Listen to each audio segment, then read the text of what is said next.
Hello students and welcome to today's session. Students, हम लोग taxonomical aids पढ़ रहे हैं और हमने हर्बेरियम अपने लास्ट सेशन में कंप्लीट कर लिया था।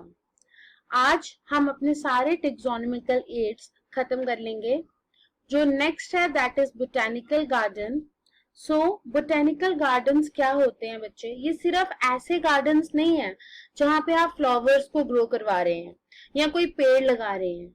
ये एक ऐसा एजुकेशनल इंस्टीट्यूशन होता है जहां पे साइंटिफिक वर्क किया जाता है और उसके साथ साथ जो लोकल पीपल होते हैं, जो जनरल पब्लिक है, उनके इंटरेस्ट को भी जगाया जाता है रिलेटेड टू प्लांट लाइफ।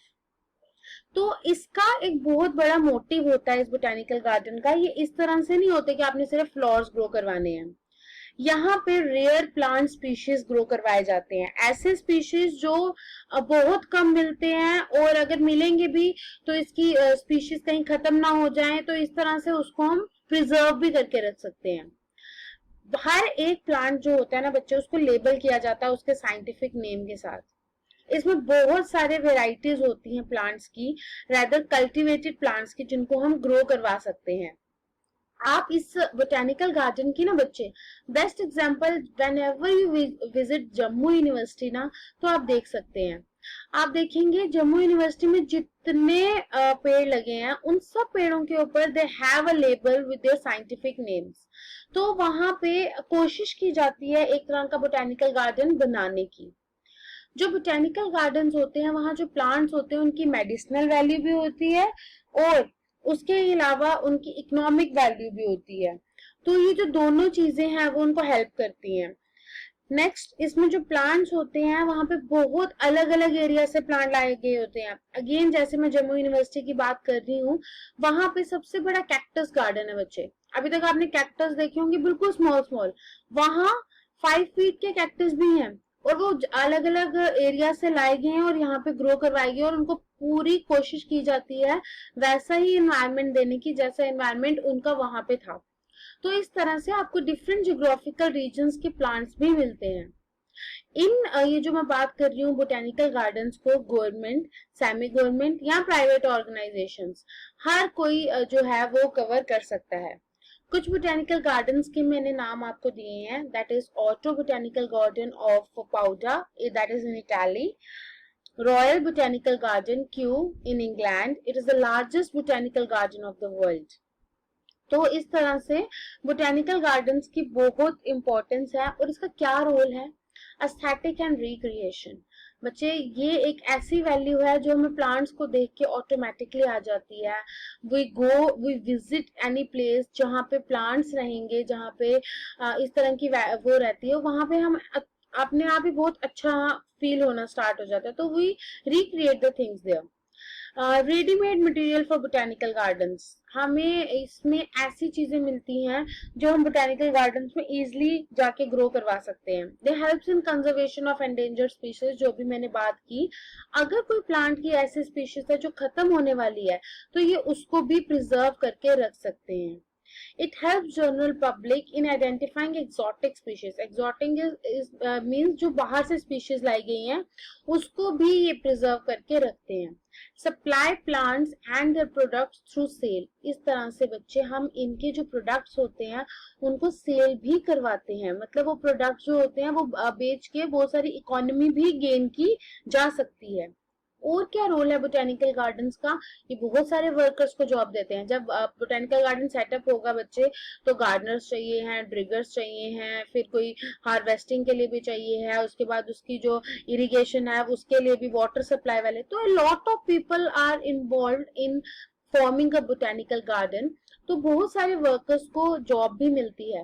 ये इन्वायरमेंट को ऑटोमेटिकली इंप्रूव करेंगे। आपको पता है कि पेड़ जो है वो कितने इंपॉर्टेंट है from the point of view of our ecosystem.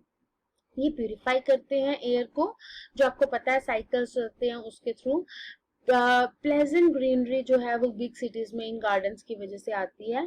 ये यूजफुल है for self education. If you go there and see the botanical garden, तो आपको बहुत सारे बोटेनिकल नाम पता चलेंगे, क्लाइमेटिक कंडीशंस पता चलेंगी, कहाँ से लाए गए हैं वो पता चलेंगे, तो आप खुद भी सेल्फ एजुकेट हो सकते हैं। हम इस बोटेनिकल गार्डन के थ्रू जो स्टूडेंट्स हैं उनको भी अवेयर करवा सकते हैं, उनको भी डिमॉन्स्ट्रेशन हो सकती है इसके थ्रू। तो बहुत ज्यादा रोल है बोटेनिकल गार्डन्स का। Next we have zoological parks. बच्चे जो कॉमनली जू आप देखते हैं वो ही जोलॉजिकल पार्क्स हैं। ये पार्क्स वो होते हैं जहाँ पे हम जो जिंदा एनिमल्स होते हैं उनको लाते हैं और उनको ब्रीड करवाते हैं, और ब्रीड करवाने का पर्पस ये होता है ताकि उनकी जो जेनेटिक कॉम्पोजिशन है, जो जीन पूल है, वो कम ना हो जाए। इन्हें हम जोलॉजिकल गार्डन्स भी कहते हैं। यहाँ पे हम पूरी कोशिश करते हैं कि जो एनिमल्स हैं उनको पूरा वैसा ही नेचुरल हैबिटेट मिले जैसा उनको पहले वहां से मिलता था जहां से उनको लाया जा रहा है। तो कुछ बोटेनिकल गार्डन्स यहाँ पे मैंने जोलॉजिकल पार्क्स का मैंने नाम लिखा है। That is zoological park of Kruger, zoo of Kolkata, aquarium of Mumbai and lot more in zoological parks. क्या एम थे इस जोलॉजिकल पार्क जूस के जब इनको सेटअप किया गया? पब्लिक इंटरेस्ट इंक्रीज करना, जो ऑटोमेटिक आप मांडा जू जाइए, आप खुद ब खुद देखेंगे आप how the monkey behaves, wow what kind of bear they have. तो हम खुद ही वो इंटरेस्ट हमें जनरेट हो जाता है। रिक्रिएशन एंड एजुकेशन हमारी ऑटोमेटिकली हो जाती है। अगर आप मांडा जू विजिट कर चुके हैं तो आप देखेंगे कि हर एक एनिमल के बाहर उन्होंने उनकी हिस्ट्री लगाई है कि कैसी फीडिंग हैबिट है, ये नॉक्टर्नल है, ये कैसा शो करता है हैबिट, सब कुछ उन्होंने बताया है। प्रिजर्वेशन की जा सकती है बहुत सारी ऐसे फॉर्म्स की जो हमें पहले जो खत्म होने वाली है वो यहाँ पे हम प्रिजर्व करके रख सकते हैं। हमें वाइल्ड लाइफ के बारे में भी पता चलेगा, फूड हैबिट्स, उनकी बिहेवियर कैसा है। साइंटिफिक एम जो था एनिमल्स का वो ये था कि वो जो एनिमल्स फेस कर रहे हैं थ्रेट को वो खत्म ना हो जाए। तो इस तरह से जूस को प्रिपेयर किया जाता है कि उनको नेचुरल हैबिटेट दी जाए। रिसर्च और ट्रेनिंग के लिए एक बहुत बड़ा मीडियम है। जितने भी जू हैं वो सारे रिसर्च और ट्रेनिंग में हेल्प करते हैं। तो आप जा सकते हैं वहां पे और ट्रेनिंग। आपको पता होगा कि आजकल तो जितने भी प्रोजेक्ट्स रहते हैं दे आर लाइव प्रोजेक्ट्स, तो आप जाके वहां पे सर्च करके लिख सकते हैं। Next we have museums. तो व्हाट इज अ म्यूजियम? जहां पे आप प्रिजर्व प्लांट्स और एनिमल्स, बच्चे दोनों की स्टडी कर सकते हैं और रेफरेंस ले सकते हैं उनसे। एक्वेरियम जो बनाया गया है इन बागे बहू, तो वो एक्वेरियम के पास ही आप देखेंगे उन्होंने एक म्यूजियम भी बनाया है उसी एक्वेरियम के बीच में, फिश एक्वेरियम के उसमें, और पूरा उन्होंने फिशेस के वहां पे स्केलेटन्स, उनकी हिस्ट्री, सब चीजें रखी हैं। ऐसी चीजें रखी जाती है म्यूजियम में जो हम हर्बेरियम में नहीं रख सकते, जैसे algae, ferns, parts of gymnosperms, ये कुछ ऐसी चीजें जैसे कोन्स वगैरह, you can't prepare herbarium for them. तो ऐसे प्लांट पार्ट्स को हम म्यूजियम्स में रखते हैं। Animals are also preserved in this form. लेकिन एनिमल्स की क्या चीजें रखी जाती हैं? जैसे skeleton, birds, beaks, feet, egg, elephant की ट्रंक्स, मॉडल्स, चार्ट्स, इस तरह से हम प्रिजर्व करके म्यूजियम में चीजें रख सकते हैं। और म्यूजियम भी बच्चे एक बहुत अच्छा मीडियम है for getting information related to endangered, extant species, what is happening in the plants and animal life. हर एक चीज आप देखेंगे उसमें एक मटेरियल लगा के उसको लगाया जाता है। आपको आर्चियोपेट्रिक्स का फॉसिल मिला तो वो पूरा फॉसिल नहीं मिला था, उसको प्रिजर्व किया गया पूरा और फिर उसको म्यूजियम में लाया गया। लास्ट और जो बिल्कुल न्यू टेक्सोनॉमिकल एड्स आपके पास है, दैट इज आइडेंटिफिकेशन कीज। बच्चे ये क्या है आइडेंटिफिकेशन की? इसमें क्या होता है, करेक्टर्स रहते हैं, जैसे कि कोई बड़ा है कोई छोटा है। I am just giving an example. अगर मुझे किसी की फैमिली, आई हैव 2 किड्स, तो अगर मेरे पास 2 बच्चे हैं और मुझे 2 फैमिलीज दिखाई जा रही हैं और मुझे कहा जा रहा है कि आप बताइए कि इन 2 फैमिलीज में से किस फैमिली से बिलोंग करता है।